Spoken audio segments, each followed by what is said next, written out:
Writing is research. Some writers says I'll just, follow the vibe. I do too, but my vibe is generally made of shining stars, fluffy but slightly sad bunnies, and about 47 tabs open in my browser. Most of them just for emotional reasons.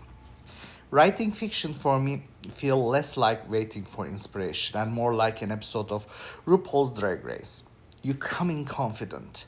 You think you understood the assignment, and the judges look at you and say, "Hmm, interesting choice." That's rewriting. Every story starts with a hypothesis. What if this is the last human? What if memory survives longer than people? What if everything ends quietly?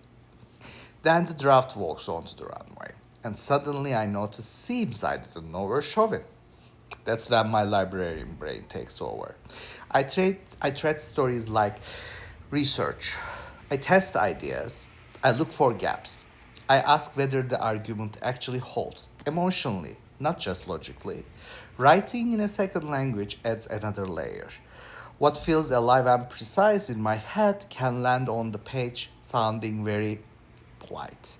So I reread a lot. Not to polish the language, but to check whether the meaning survived the Translation.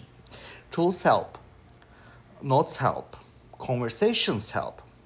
This isn't cutting corners, it's sharpening the lenses for me because creativity doesn't despair when you analyze it. It gets clearer. With the story of Old Man, I wasn't trying to explain humanity or predict the future. I was researching a feeling, what it means to be the last witness to something. And honestly, the investigation is still open.